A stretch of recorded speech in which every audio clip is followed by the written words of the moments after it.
Good evening, everyone. You're very welcome to this episode of Let's Talk Sheep. I'm your host for tonight, Ciaran Lynch, and we're going to focus on some of the practical tips on the run into lambing. And look, it really is the calm before the storm. So we're going to deal with some of the issues maybe we see in the build up to lambing, try to address some of the practical tips that we can implement during lambing, and look at some of the issues we have to deal with as lambing concludes. I'm delighted to be joining me, my two colleagues, Michael Gottstein and Damian Costello. Gentlemen, you're very welcome on. Thanks, Thanks, Kieran. Thanks Ciaran. for having us on. Look, we're going to share a little bit between you, and I suppose we still have some time to implement some practical changes on the way into it. Michael, I think you're going to deal with some of the headaches we can encounter in these final couple of weeks, which hopefully we keep to a minimum, but they are par for the course. We're going to kick it over to you, Damien, for the middle part of it, and you're going to look at some of that kind of strategies we can implement in the middle of it. Yeah, your screen's coming up okay, Michael. That's right, Michael, we're Ciaran. coming Yeah. back to you at the tail end to maybe discuss how we're dealing with some of those pet lambs and orphan lambs that will occur during lambing. So, um, yeah, that looks good, Mike. That's coming up. So, look, Mike, we're going to start with yourself. Look, for our attendees tonight, if you have any questions, you can pop them in the Q&A tab at the bottom of the screen.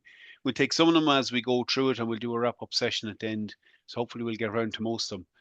I think, Michael, you're good to go. Yep, I see the pointer and all up. So, look, in the interest of time, you have quite a bit to cover. So, we have. So, Michael, I'm going to throw it across to yourself. And again, any questions, pop them in the Q&A tab, and I'll ask them for you identified.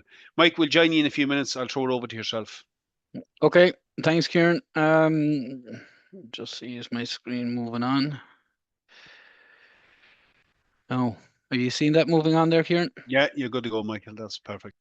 Okay, so good evening, ladies and gentlemen. Yeah, I suppose just a bit of background. I suppose 20-25% of the annual workload associated with sheep farming happens around lambing time. So, for most people, I suppose the coming few weeks is going to be a very, very busy time of the year. And I suppose what we're looking at maybe is trying to be well organized, and that means that we have less work and hopefully better outcomes. So for this webinar, we're going to focus on health issues, the management at lambing time, facilities and equipment hygiene, and a few slides on orphan surplus lambs and how to deal with them. So look at health issues and troubleshooting. So what are the kind of common health issues, I suppose, that we're seeing around this time of the year as you are getting close to lambing? So the metabolic diseases. So the first one, I suppose, that we see there is kind of milk fever or hypocalcemia, and that's caused generally by inadequate calcium. So what happens really pre-lambing is the ewe needs to break down her bones and get calcium from that process, and then anything that upsets that or enables her not to do that, I suppose, is what creates this problem. So look at stress is one of the big ones. Change in diets, coming off, beet, maybe beet tops or stuff, coming in on a silage or hay diet. Transport, older ewes, not that good at breaking down their bones and mobilizing those reserves. It's often complicated with twin lamb disease. So first of all, maybe they go down with a bit of milk fever. Then obviously they're not functioning, and then they go down with twin lamb disease as well. Any illness that depresses the intake, so things like lameness, acidosis, obviously milk fever, twin lamb disease, those kind of issues will trigger further issues, and for the hypocalcemia or the milk fever, what we're doing is we're treating them with an injection of calcium under the skin in multiple locations. Generally, if it's done in time, the recovery should be really rapid. So you've VO'd the stone, and maybe after 20 or 30 minutes, she's up and walking around again.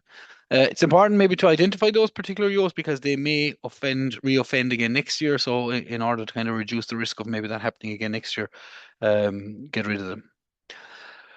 Twin lamb disease, and look at, I'm not sure whether we see an awful lot of twin lamb disease. I think generally what we see is kind of milk fever in most situations. But look, at twin lamb disease is basically caused by inadequate nutrition in late pregnancy.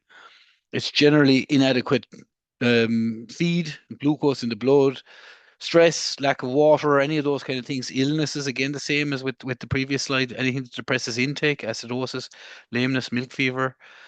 With actual proper twin lamb disease, mortality can be quite high. So generally, when you always get the real blown twin lamb disease, can be hard enough to bring them around. You treat them with glycerol-based products twice daily. There's lots of them out there. Shannatol, Reviver, lots of them, different products. I'm not advocating any particular commercial product, but anything that is kind of an energy-based tonic or drink or dose that you give them just to keep them ticking over until they get up and going again. And really look at it the same with the previous slide. these are all prevented by good management in late pregnancy. So often we hear people saying, I had a lot of bad luck, I had a lot of milk fever or twin lamb disease or prolapse, and generally it's not bad luck. Generally it's a management issue by and large. I think that kind of triggers these issues. Prolapse vagina again usually occurs in the last 3 weeks of pregnancy. Um, I'm a firm believer that the main cause is housing and feed management. The management around housing and the feed management. And look, I know people that say, look at I've yours outside, they're not inside, and they're prolapsing. Well, maybe it's the feed management, or the nutrition. There's a lot of talk about inherent weaknesses in the vaginal support structures from short tails and feeding sheep on hilly ground and all those different kind of things. But, by in general, I think in most cases that we've come across, once the kind of housing feed management issues are resolved, the problem tends to go away. So prevention is really the best option here. We want to try and avoid this happening in the first place. So proper nutrition management and housing setup, and Damian's going to talk a little bit about that as well. And we have done that in the past as well. And then look, cull sheep as they may reoffend. Early action if you do see a ewe starting to prolapse, go in there with either spoons or harness, and then look at when if it's happening. Generally, we say anything over 1%, 1 in 100 ewes. You know, that's the we're no longer in the bad luck situation, so address what's causing the situation in the first place. Abortions, I'm not going to spend an awful lot of time talking about abortions. There's so many different things out there that can cause abortions, but generally the industry recommendation is that an acceptable level of abortions, normal, where there is no infectious agent suspected, is less than 2%. But we don't know whether the first abortion is going to be an only abortion or whether it's going to be the start of a storm. So from that point of view, every abortion should be viewed as the start of an abortion storm. And you need to talk to your vet about taking samples. And less than 1% of aborted fetuses, we estimate, are submitted to the labs, the region vet labs, for analysis annually. And that's really, I suppose, a lost opportunity there, because it's not possible to diagnose the cause of abortion visually. We need to be submitting fresh fetus and placenta to the nearest region vet lab. Sometimes there's multiple agents found on abortion, and in about 1/3 of the samples, there's no result got, just they can't detect what caused it. All right, so, and that frustrates farmers a lot.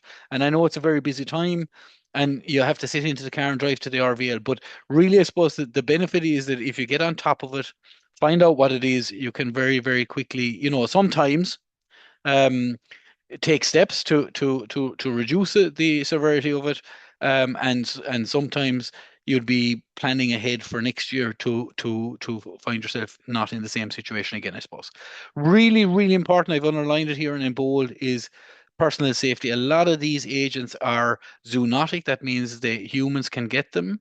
You do not want to get them. Some of them are very serious. For example, salmonella. If you pick up salmonella, from an aborting ewe, you will end up in hospital. It is a very, very serious illness. So really, it's important when you're dealing with aborting ewes and aborted material that you wear gloves, protective clothing, and that you're very careful in terms of disposing that and washing your clothes and your hands and all this, that type of thing afterwards. Isolate the ewes if possible, and I know it's not always possible for people to do that, but that's the best course of action once a ewe aborts, is to try and isolate her from the rest of them. And really important is that we follow up by examining records. Okay, and very often we come across flocks where they don't follow up and they end up with a bigger problem the next year and the year after.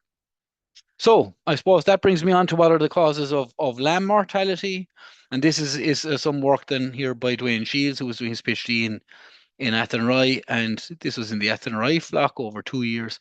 And what we can see there is the blue one is about 4 out of every 10 lambs that died from an infection, some sort of infectious agent. And I think that's the piece I want you to take from this particular slide. Between infections and starvation and exposure when the lambs are turned out, they are probably the two really big causes of mortality in lambs. And that's where a lot of ground can be made in terms of trying to save lambs and have more lambs available to you to sell. And that comes down to, I suppose, lamb nutrition.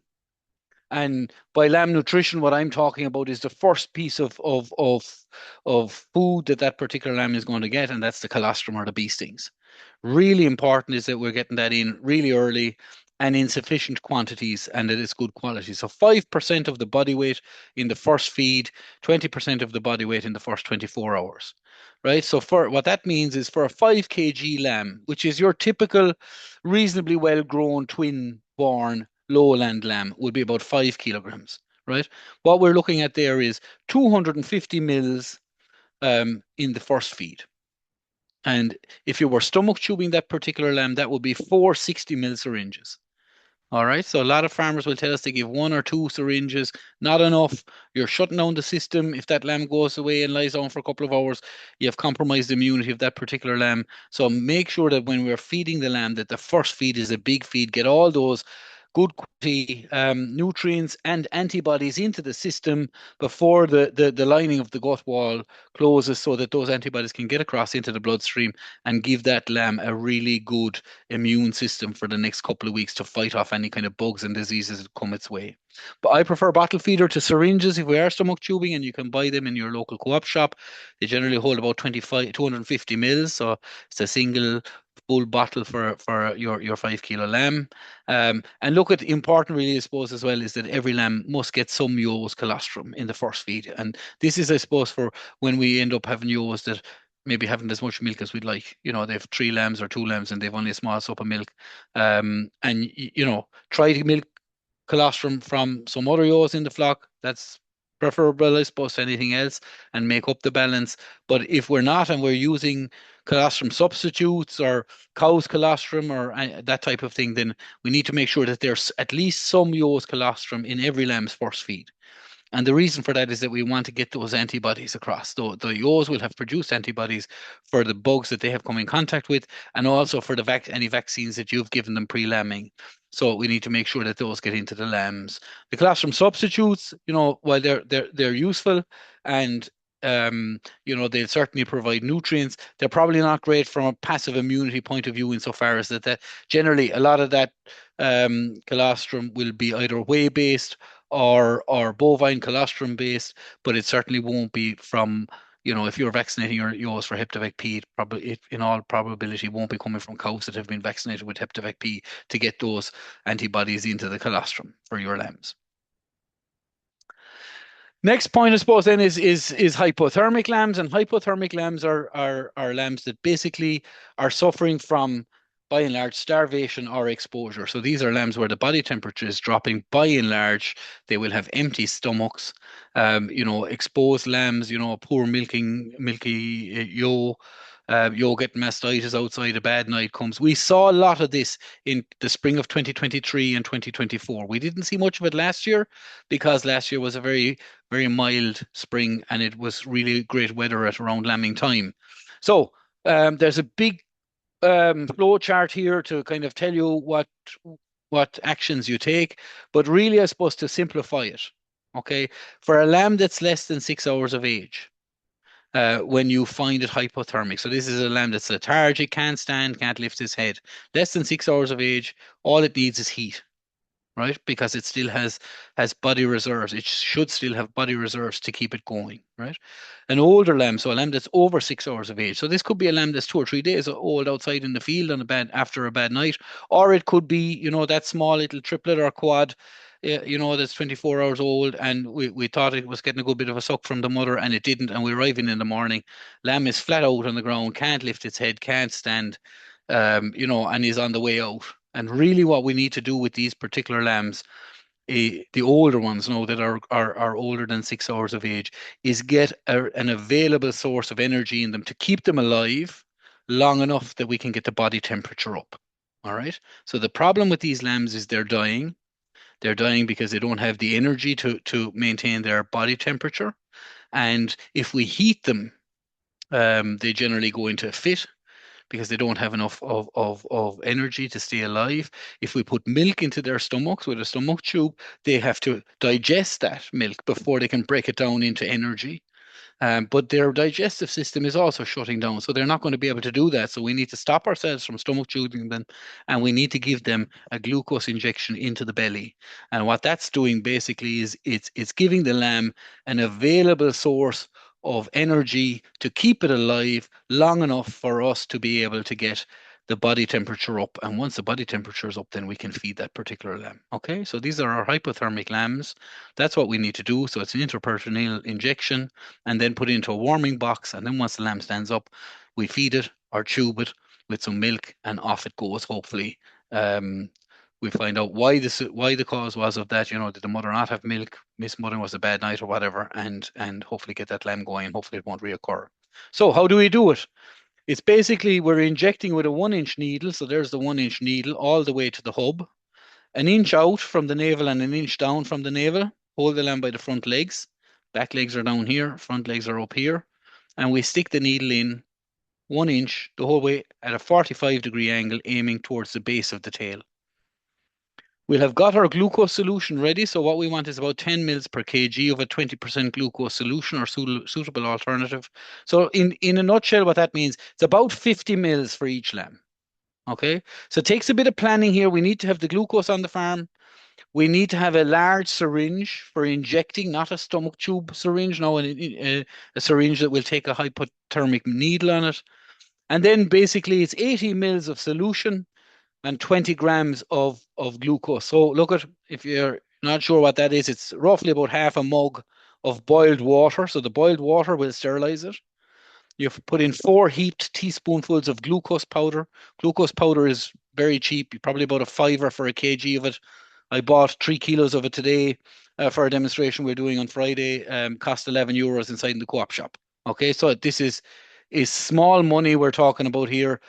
You boil a small amount of water inside in the kettle, pour half it into a cup or measure out your 80 mils, throw in your 4 heaped teaspoonfuls of glucose.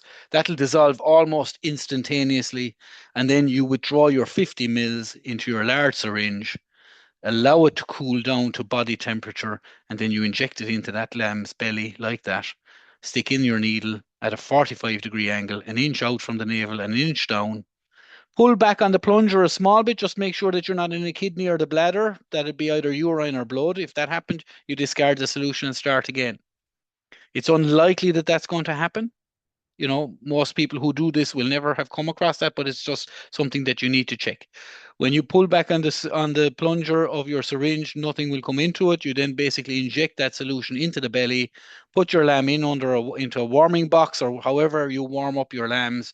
And what you'll find is that, provided you've got there in reasonable time, 8 or 9 times out of 10, that lamb will be up and standing and walking around in about an hour's time. It's a really, really heartwarming thing to see. It gives great confidence. An awful lot of farmers have never done this. The point, I suppose, with this particular thing is you have nothing to lose. If you don't do this, this lamb is going to die. You have no other way of saving it. So the important thing here is when you find that particular lamb lifeless, can't stand, can't lift up its head, do this, take a shot at it.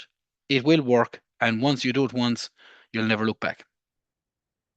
Okay, little bit on E. coli watery mouth. And look at this usually affects the young lambs. They stop feeding, show signs of abdominal pain. So some years ago, people called it rattle belly and wet around the mouth. It's a bacterial infection due to E. coli. And generally it's due to poor hygiene and inadequate colostrum. So it's basically that some bug or infective agent has got down the digestive tract before the colostrum got in there to knock it out. And here we have a lamb now with a bacterial infection. It's very sore. Years ago, I suppose people used to use Spectrum Scour Halt and things like that. They were oral antibiotics. Those are no longer options, really. At this stage, it's about trying to prevent it by ensuring we have better quality colostrum. So maybe feeding a bit of soybean meal to the ewes for 2 to 3 weeks pre-lambing.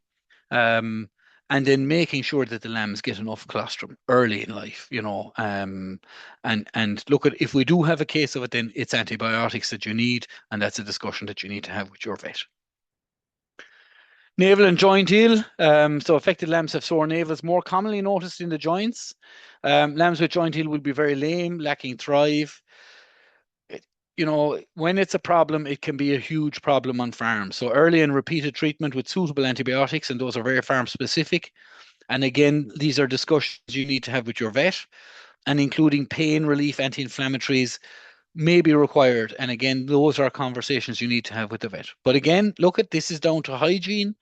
Navel dipping, it can go in through the navel, it can go in through the mouth, the infective agents, and once they get hold inside a young lamb, then it's I suppose you're on the back foot. So what we're trying to do is avoid that by having things really clean and tidy.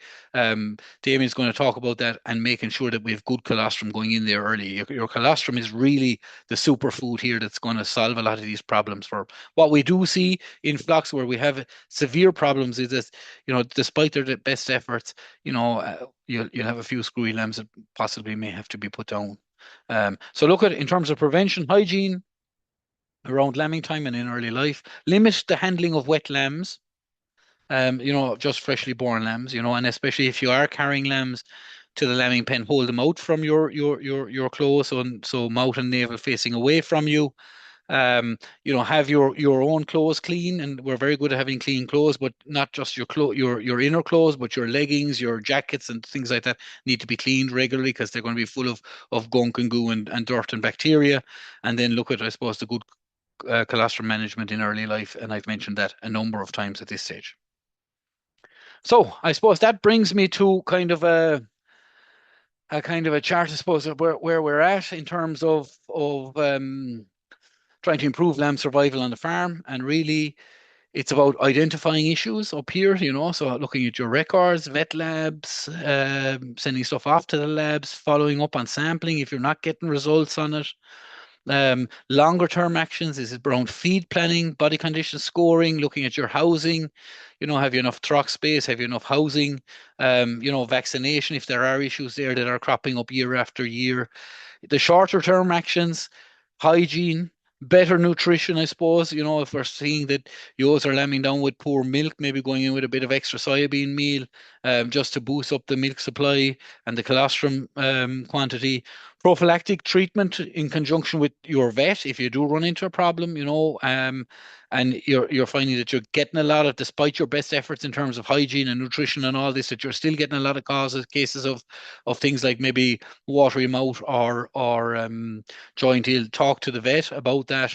And really, I suppose the essential actions here, is examine the results of what's happening, seek advice, and there's lots of advice out there. Your vet, your advisor, there's no shortage of information out there. So, when things are going wrong, don't just put the head down and try and battle through. Look for advice, act on that particular advice and then plan to improve, and it's really important, I suppose, that you remember and make notes of what's gone wrong this year so that you can avoid that next year.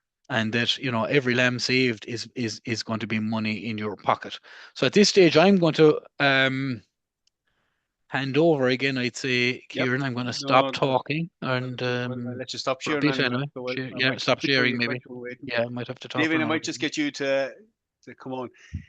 Look, Michael, I think that's a good synopsis of some of the things we can encounter and lead into it. And I'm just thinking, even a very practical level, Michael, maybe spending a couple of minutes when you finish feeding the ration in the evening, just observing those ewes for those metabolic issues. You'll tend to see maybe some of them problem cases or some of them headaches you kind of cut off a bit earlier by just spending a wee bit of time watching them after being Yeah, fed. absolutely. Yeah, feeding time is I mean is the time to be spotting things. Yours that are lame, yours that are slow to come, yours that are being bullied. Pens where we don't have enough trough space. All of those type of things, and I suppose going in then and dealing with those issues, so you see the lame catch her and try and resolve the situation so that she's no longer lame. If we've ewes that are shy feeders and are being bullied and not getting enough, maybe taking them out and putting them in a separate pen with other shy feeders. If we have enough trough space, hanging a couple of extra trocks on the gates, or reducing the number of sheep in the pen. All those things are important, making sure that after eating, the ewes are going and drinking water, that there is water there, that the trucks are full, that they're not soiled, all of those things. So, a lot of vigilance, I suppose, especially as we come close to the lambing, the last 3 or 4 weeks when things are starting to pressure is starting to mount at that stage. But that wee bit of time can save a hell of a lot of headaches later on. Look, I'm going to come back to you again and give you a wee bit of a break for a minute. David, I'm going to throw it over to yourself. Like, looking at maybe some of them practical things we can implement on the farms. Just again for our attendees tonight, if you have any questions, if you pop them in that Q&A tab, I can put them to Michael or Damian at the end of it. So Damian, look, we'll throw it over to yourself and I'll join you at the end. Okay, thanks very much, Ciaran, and good evening, everybody. We're a bit tight for time, so I'll keep it moving on. As Michael already mentioned, it's really busy time around the lambing time, 20-25% of the annual workload. Michael referred to a study on the causes of lamb mortality, and there was almost 40% of the cases based on the flocks in Athenry. Nearly 40% of the lamb mortalities were due to some source of infection. And as we know, the two main routes that lambs can take up infection is via the navel and through the mouth. So we heard from Michael the importance of colostrum management and getting enough of colostrum into the lambs. And I just want to focus a little bit on hygiene and look at the facilities and right in the run up to lambing, right through the lambing procedure. And then I'll finish up, Ciaran, with some, I suppose, management tips, I suppose, that can hopefully make the lambing a little bit smoother for people.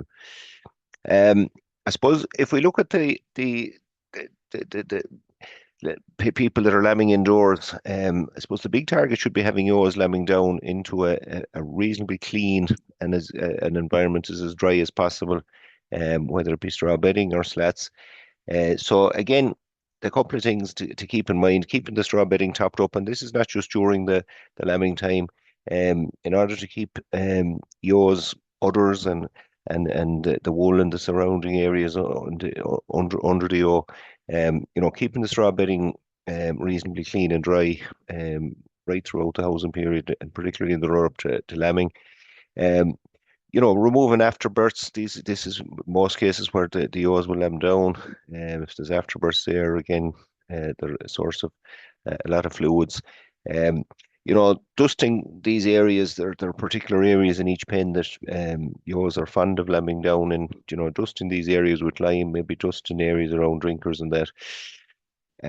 Lambing on slats is probably not ideal. It's certainly challenging from the point of view of keeping the environment very clean. But again, it's management in the run up to it in terms of maybe cleaning out, pull any silage that might be pulled into the slats, cleaning that up regularly from the toe space at the front of the pen before it clogs and blocks the slats. But it can be a challenge, and again, possibly dusting a bit of lime on the slats, particularly during the lambing period, can help dry up the area and disinfect the area somewhat. Good ventilation again is very important in your lambing sheds. And look, it's probably late in the day at this stage to be talking about lifting sheets or improving the ventilation. But even during the lambing period, we'll on a fine, good drying day, we'll open the doors during the day, help keep the environment that bit drier. And again, if they're checking that your water tracks or that there's no connections or anything that are leaking that are causing the shed to be any bit wetter than it should be. So again, look, it's simple stuff, but it's really important stuff to focus on. I'm not going to dwell too long here on the individual lambing pens. Again, once we, having these set up before lambing, we normally talk about 5 feet by 5 feet pens, minimum size. Most farmers will say you can't have too many of them. If you want a guideline, you want at least 8 or 10 per 100 ewes, and a lot more than that if your ewes, if your lambing spread is tight, or if you've synchronized with, say, people that are sponging. It's also important to factor in a few pens for fostering, and again, from the point of view of the consumables, you need to budget for maybe 4 or 5 round bales of straw, and I mean per 100 ewes, for the lambing pens alone. And if you're using substantially less than that, maybe it's a sign that you're not using enough straw to have hygiene at as good as it can be. Equally, kind of 4 or 5 25 kg bags of lime, and again a bale hay or haylage, around bale of hay or haylage, is ideal for forage source in the individual pens. It'll be a drier roughage, and it'll keep the individual. It'll tend to keep the individual pens that little bit drier as well. So improved hygiene from that point of view. Again, we mentioned this. I mentioned this in a webinar before Christmas, but again, from a labour point of view, these type of systems, these type of pipe systems, or even individual drinker bowls, albeit expensive, they certainly are a big labour saver in terms of supplying water to the individual pens. And water is really important for the ewe. They can drink up to 10 litres per day. So these self-filling drinkers, or even the pipe system, are really good. From a labour saving point of view. For people that are still on the buckets, maybe consider using a barrel with a self-filling ball cock, so that you'll always have a barrel full of water to draw a few buckets from as required. The individual pens, as we know, I suppose they're ideal for ewe and lamb bonding, and they need at least 24 to 46 hours in the individual pen for this to take place. We all know of problem cases that'll need a bit longer in the individual pen. Ewes that are not taken properly with their lambs, or if you've fostered on a lamb onto a ewe, they may need a little bit longer. So it's important to factor that in. I suppose the gold standard from a hygiene point of view when you're dealing with individual pens would be that after each ewe, you remove the dirty bedding, sweep it out as best you can. Then you come along and apply a good coat of lime to the surface underneath, and don't spare it, I suppose. And then putting a good barrier of straw, so that you're creating that. When I say barrier, I mean a barrier. You're creating a barrier between the newborn lambs and any bugs that might be there in the environment. So again, if you want to skimp on straw, that's not the place to be skimping on it. And again, if they're in the pen for a number of days, you'd be chopping up the straw. A lot of people favour chopped bale of straw, or some chopped bales of straw if you can get your hands on them for the individual pens. But it's important to not to spare the straw in that situation. When you're moving them out of the individual pens, again, I'm talking from a management point of view. I suppose having a sort of a system in place that you do the same thing with every one. Example of this might be that you tail dock each lamb. If you're selecting potential replacements, it's a good time to do them at birth. If you're doing a full EID tagging of lambs, you can identify the potential replacements with management discs or that kind of thing, but equally tip tags or something like that. So you do all that procedure, and then you number the ewes and lambs in sequence, and it's a good idea to have a bucket or a box to hold all the equipment you need for this when you're letting them out from the individual pens. So just a suggested kind of numbering system that makes it very easy when you're checking the ewes and lambs afterwards, and either whether it's in a group pen or it's out the field. It's important that all ewes are numbered on the same side and all lambs are numbered on the same side. So if you can envisage a group of ewes and lambs out in the field, if they're walking by you and they're all numbered on the left-hand side, you can easily see. You're not jumping from side to side to see, so it's much easier to check them from that point of view. Just a suggested system in terms of colour coding that's quite useful. For example, if you have a ewe and a single lamb, they're both numbered with a blue spray can. If you have a ewe with twin lambs, they're all numbered with a red spray can. And on farms, I suppose, where triplets are reared on the ewe, you could go for another colour such as green. And that really helps. Like if you're out the field in a few weeks' time doing your herding, you can see that there's a ewe and she's blue, so she must only have a single lamb. For foster lambs, just to keep an eye on them, adding an F to the number can be a help as well. So it'll help you to keep an extra eye on those lambs, that they're not being left behind when they go to a group pen or out the field. I mentioned group pens there. Hopefully there's a picture of ewes and lambs out in snow there. Hopefully that's not what we encounter in the coming weeks.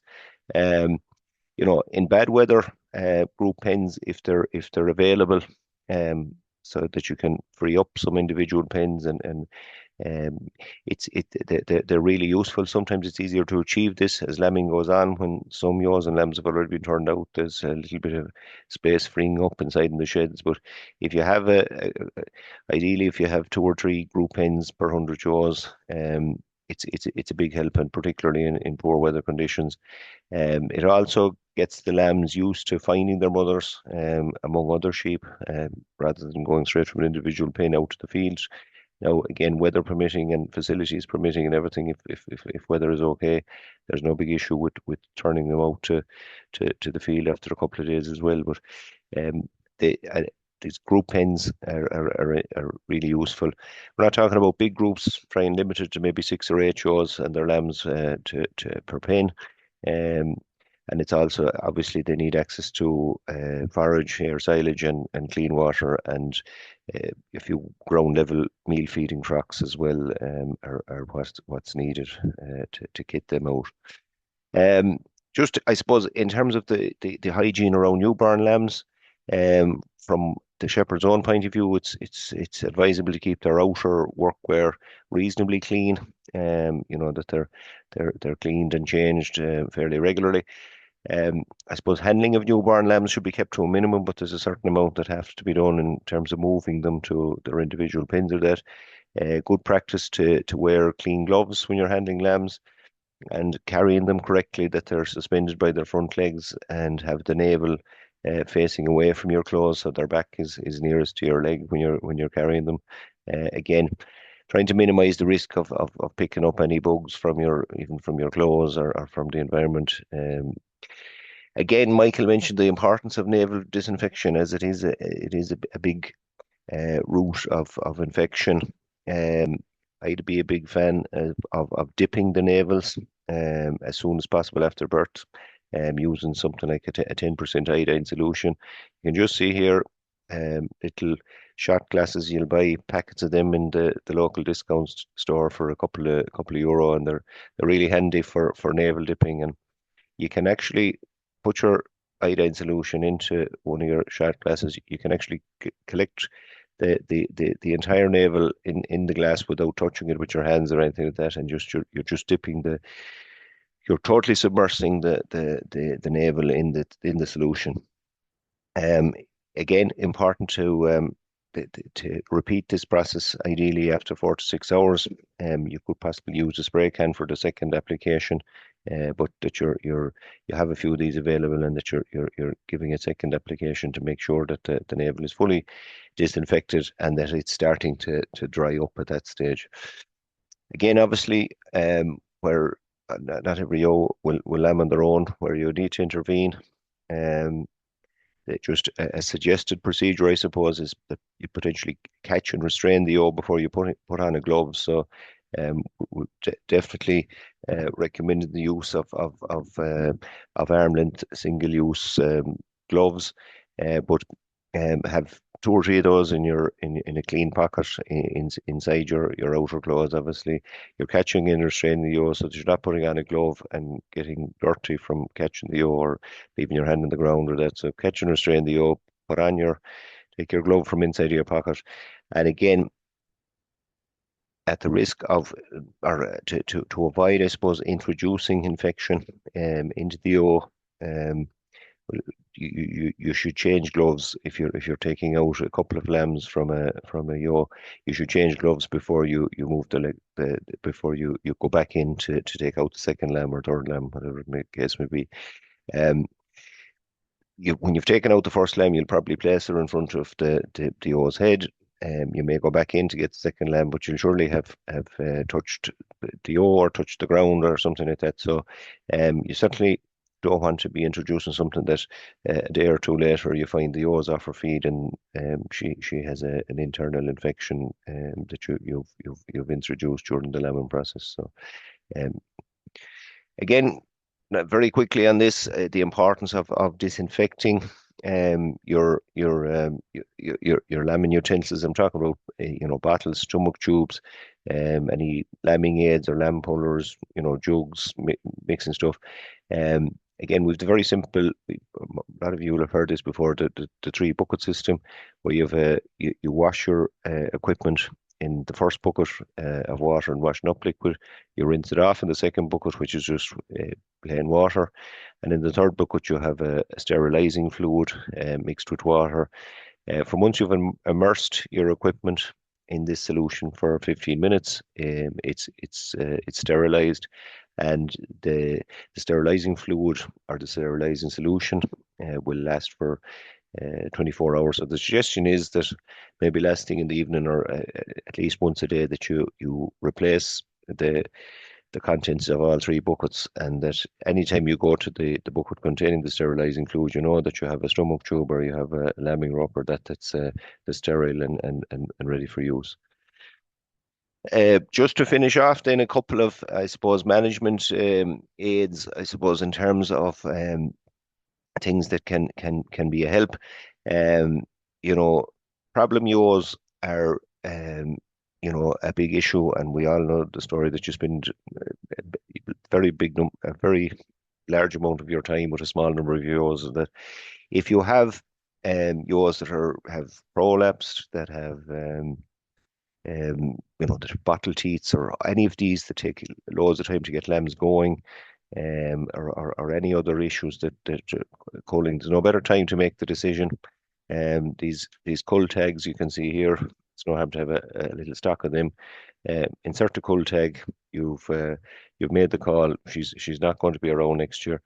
Keeping these yaws is asking for trouble, really, because it's a kind of accumulative effect. The yaws to start to give trouble next year on top of the ones that you already know are going to give trouble, and so over time you'll improve your flock productivity, and hopefully you should save on labor as well. So again, I mentioned earlier about the identifying potential replacements, the likes of these management tags, or if you're fully EID tagging your potential replacement, you can insert one of these management discs along with your tag, and they come in all different colors. So, for example, you can if you have replacements from a few different sires, you can identify them using the different color discs.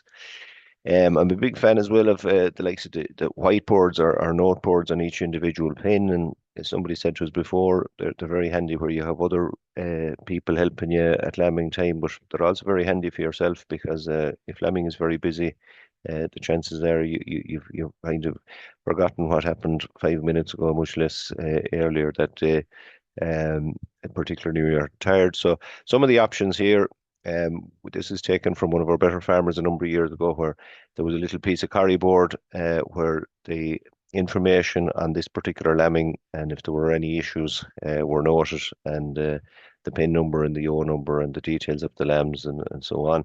This was another one I seen on a farm recently, or you can have a whiteboard where you just handwrite, where there's a couple of notes there where this yaw has prolapsed and she needs a cull tag, and there was a weak lamb in this pen.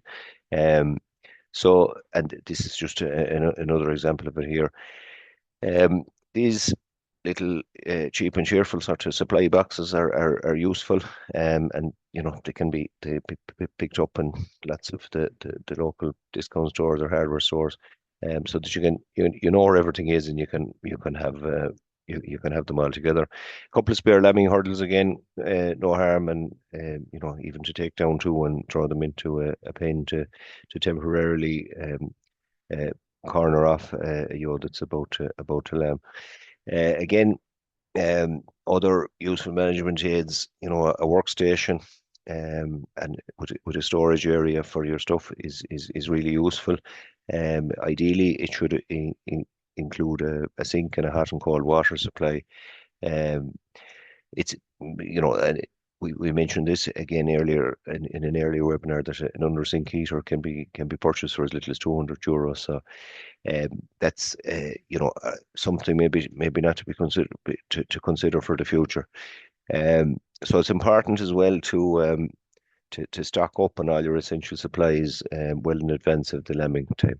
So I'll finish up with that, Ciaran. So the big thing, I suppose, is to double down on the hygiene at all stages. It will save lambs, and it'll ultimately save you time and money in terms of treating outbreaks of some of the issues that Michael mentioned earlier on. There's pretty modest investments. There are a couple of things that we mentioned earlier on that can certainly help in terms of easing the management. And again, as I say, now is the time to stock up on the essentials. There's no point in looking for something at 11 o'clock at night when you need it. Do a list and have them at hand when they're needed during the lambing season. So thanks, Ciaran. Thanks, Damian. That was a nice overview. Michael, I might just get you to come on and get you to stop sharing there, Damian. Damian, look at the idea of putting the label on the gate and filling in the details. I suppose it depends on how much you want to record, but a basic way of identifying even the problem pens is a very useful thing to do, or even the day they lamb. That's something you can go back to and look at. We're all guilty of fatigue in the middle of lambing. We could even forget how long's that you in there. Yeah. It's a simple enough thing to put in place, but it can be very useful.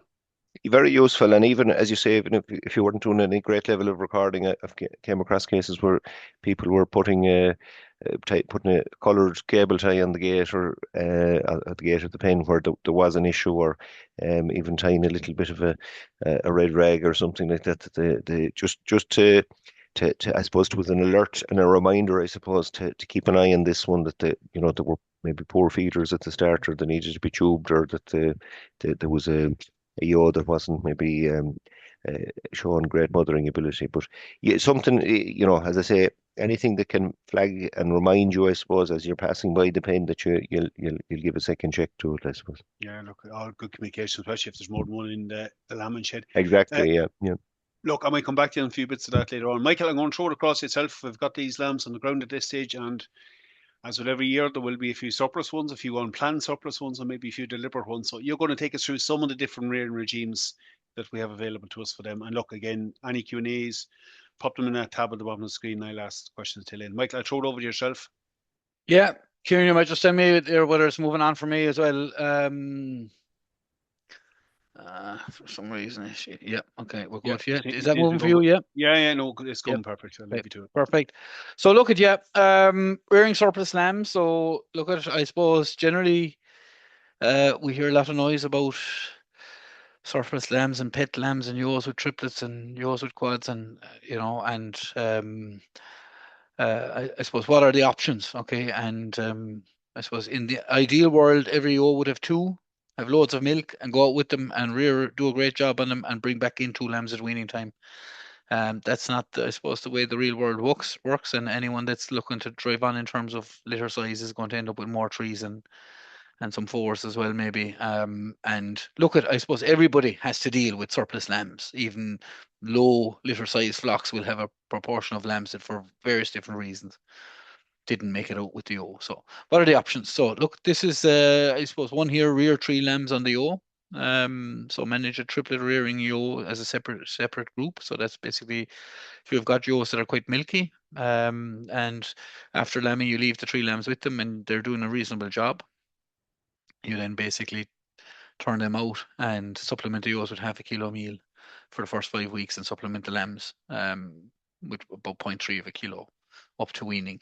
So in terms of the positives of that, it's the most economical system, slightly lower lamb performance, but I suppose the negative side of it is not all ewes are suitable for that. Some lambs will fail to thrive on that system, and there can be increased levels of sore teats, etc., during bad weather. And the challenge with that is that if you have to bring in a lamb there after 3 or 4 weeks, because he's not doing outside, it can be very, very hard to get those lambs going on an artificial rearing system. Okay, so that's the challenge with that particular system. But some people operate that, works quite well for them, with good management, good grass, and a bit of meal there for the ewes as well. Okay, this is what most people are doing, I suppose. They're removing the surplus lambs. I suppose that's the easier way, but maybe not the most cost-effective way. So then the question is, I suppose, which lamb do you remove? And I think that really depends on the purpose of the rearing system. So if we're taking, say that ewe there in the picture at the bottom, she's got 4 lambs, like, which one we're taking 2 off for. So for cross fostering to a single bearing ewe, choose the biggest lamb because the single lamb is going to be a lot bigger than your triplets and quads. For intensive indoor finishing systems, not sure now how the economics of them are stacking up at the moment, but anyway, look at choose ram lambs, right? If you're going to keep these lambs indoors and finish them indoors, choose your ram lambs because they grow fastest, and they're a little bit leaner, don't go over fat. And then look at mostly what you're trying to do is to leave 2 evenly sized lambs on the ewe. All right.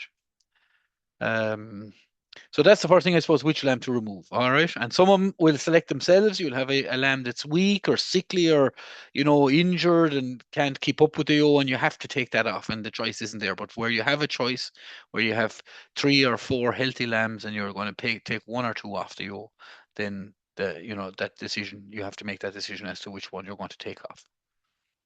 So selling lambs. A lot of people will sell lambs or try to sell lambs, and that's really been facilitated by real-time online advertising. So, I mean, if we go back 20 years ago, before we had done deals and all these various different, online advertising platforms, if you had a pet lamb, you'd have to wait till a Tuesday, till the local paper, would take the ad, and then it would come out maybe on a Thursday or a Friday, and then people bring you over the weekend and,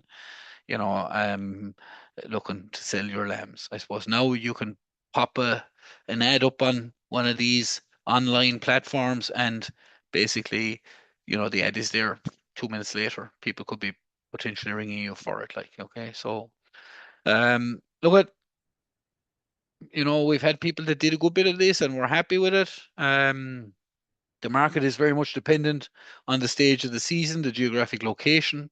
Not all lambs that you will have will be suitable for sale. So there'll be kind of weak lambs or sickly lambs or lambs with gammy legs or whatever that, are in the pet lamb pen and need special attention. You still need to be set up to feed the surplus lambs while you're awaiting sale.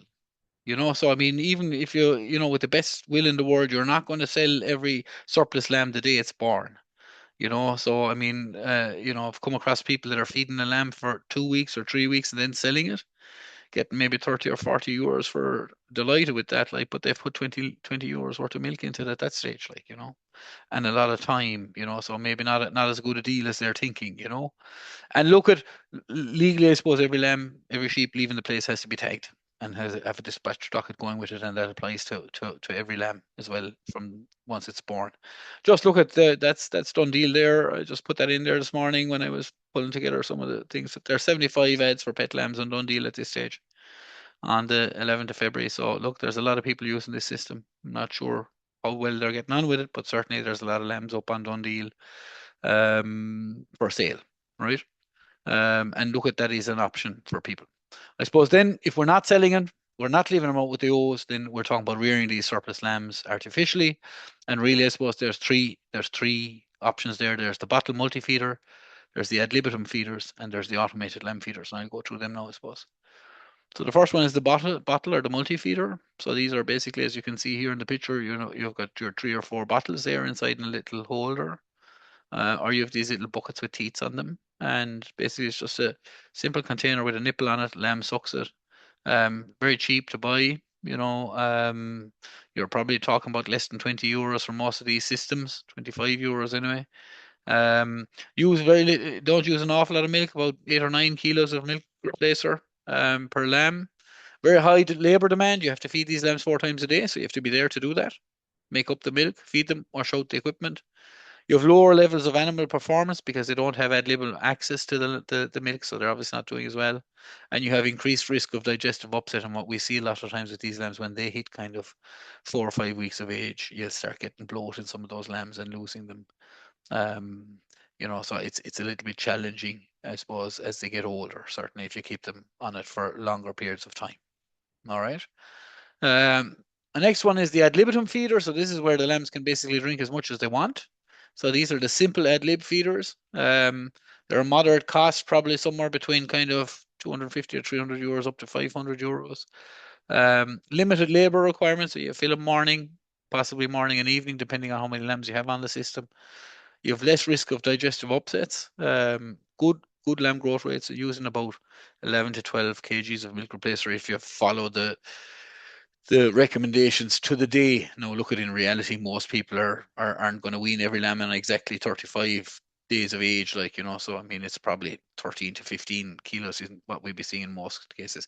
It requires a mains power source to keep the milk warm. So these are the type of feeders that we're talking about. So they're generally having, you know, a heating system inside them, you know, maybe water in an outer bucket and an inner bucket that sits in there, and then the milk is in the inner bucket, and the lambs can suckle through the nipples. Works quite well. We've had people in the Better Farm program doing big numbers of lambs with that. We had one farmer down in Kerry doing 70, 80 lambs on two of these buckets in a barrel. Worked very well for him. No problems. Got a lot of lambs through it. No health issues. And then I suppose the really automated one. So this is the kind of Rolls-Royce system. You basically set up this machine here. It's plumbed into a water supply, and it's connected to the mains, and then you basically put your powder into the hopper and it mixes it fresh as it goes along. So it's the Rolls-Royce system, very little labor, just keep it topped up with milk replacer, make sure that there's water coming into it. Maybe have a little buffer tank there, just to make sure there's a constant supply of water, especially when all the ewes are going drinking after feeding meals, so that it doesn't run short of water. Clean it out regularly, and off they go. Again, look at this has very low labor input because it's doing the machine is doing most of the work. Less risk of digestive upsets because they have it all the time, the milk in front of them. Highest lamb growth rates on this system using around 12 to 13 kilos of milk replacer. Again, that's assuming you're taking every lamb off exactly 35 days. If you're leaving them on a bit longer, you're going to probably talking about maybe 2 or 3 kilos more. Requires a mains power source. It also requires to be plumbed up. And look at these machines are, you know, we're talking a couple of thousand here, you know, so you're not in the hundreds, you're in the thousands for that particular machine. But obviously, you know, there's a benefit there insofar as that, you know, the labor is reduced. Look at, I think no matter which system you go for, whether you choose system 1, 2, 3, or 4, cellular, you need some way of feeding lambs. And I suppose the thing is that should be set up before the first row of lambs. You know, if you've got an automated feeder there, even or the ad-lib feeder, or the bottle or buckets with the nipples on it, have them there. Have a pen for your lambs with a red lamp inside it, and all set up so that when your lambs start coming, you're just basically popping them into the pen, and everything is set up, and you're just basically mixing milk or putting powder into a machine or whatever you need to do. But it takes the labor out of it, that, you know, rather than be running around with bottles there and spending, you know, 5 minutes trying to get lambs to drink a bottle. If you're doing that with 10 lambs, that's 50 minutes every time you're doing it, like, you know. So it's hugely time consuming. The guidelines, I suppose, for artificially reared lambs is ensure newborn lambs receive adequate colostrum. So that's really, really important. So remove them from the dam after 24 hours, maximum 48 hours. Supervise the feeding for 1 to 3 days. The teat height generally about 30 centimeters above the floor level. Allow enough space in the pen for the lambs, especially as they get older, and group according to age and size. Feed the warm milk initially and then reduce the temperature as the lambs get older. And that's the key here with these artificial feeders or these ad-lib feeders, is it's the temperature of the milk that actually limits the intake. Okay, so if you reduce the temperature, it limits the intake of the lambs. If you keep the temperature up, they'll drink an awful lot more milk. So the guideline generally is for the first 10 days, you set the feeder, the system that you have, to a maximum temperature that's generally somewhere between 24 to 28 degrees Celsius. Then for the next 10 days, you drop it down to the minimum temperature, that's generally around 18 degrees Celsius. And then for the last 15 days, it's cold milk, and the cold milk will help to limit the intake. All right. And that's really important that milk is mixed cold and fed cold. All right. Ad-lib access to creep and forage, obviously, water available as well for them. You know, turn out the grass at 8 weeks of age. You know, look at, some people might say that's a little bit early, but I mean, if they're on creep at that stage, the weather is fine, provided that you use the same feeder inside, outside that you were using inside. They'll know where the meal is when you let them out, and they'll transition over onto the grass. So look at, I suppose this is for the ad-lib feeding, mixing cold water and milk powder and fed cold is really, really important. We've had cases where people have mixed the milk warm when the lambs were on cold milk, but you know, at the point when they were mixing up the milk, they used warm water. The lambs will come and absolutely gorge themselves and get bloat, you know, because it's warm, they'll drink an awful lot more. So it's really important that once they're kind of 3 weeks old, that the lambs are switched onto cold milk. Wean the lambs abruptly, generally once they're 35 days of age or 5 weeks of age, have reached at least 2.5 times their birth weight or 9 kgs live weight, whichever is the greater. That generally is not a challenge, and then are consuming 250 grams of concentrate feed per head per day on 3 consecutive days. And very often, as we're approaching the kind of 30 days, people are saying like, geez, they're not drinking a lot or eating a lot of creep yet. But what you'll find is a week is a long time at that time, and they generally, as they start heading for the 5 weeks, most lambs will be eating that kind of quarter of a kilogram or 250 grams of creep there, no bother at all. So that's me done again. Ciaran, any questions? Thanks, Michael. Gentlemen, we may have been slightly ambitious. We're at there already. Probably a wee bit too much to cover within it. But look, we'll take questions for a couple of minutes. I might just ask you if you can keep them slightly brief. Michael, just on that pet lambs, look, the setup is vital to keep the cost down on that. It can be a great system to push lambs on, but you can run into high costs very quickly. Having that set up maybe from the beginning and having them kind of 3 pens or that 3 stages is the key to making that run well. Yeah, I suppose look at the best system, Ciaran, I said that we've seen would have been the one down in Kerry, you know, for a simple system. I suppose the first pen had a feeder at max temperature, second pen had a feeder at min temperature, and the third pen had a barrel with cold milk inside it. And as the lambs progressed through the age, there was a different colour on them for the week they were born, and as they were getting older, they were progressing up the line, and eventually ending out in a pen with just meal and hay and water, you know. And in that situation, you're limiting the amount of milk, and the milk is the dear part here, really. You know, I mean, milk and milk replacer has got expensive. So, you know, conventional milk replacer is expensive. Organic milk replacer is very, very expensive. And I mean, the economics of keeping those lambs on that, if you're feeding high volumes of milk, is can be poor, you know. Okay, and look, I think we have a video on that if somebody wants to troll through the YouTube channel from back in the COVID era. Michael, like we have a couple of other ones there in, I suppose just maybe to go back to some of the health issues for a moment. You know, we mentioned here, and we've mentioned this several times, how big a problem lameness can be, and some causing even some of the metabolic issues apart from the performance loss. If you're on the run into lamb and you're close to lamb, and it's not that easy in terms of short-term actions with that, what could you do there, and maybe what are the long-term things you need to consider?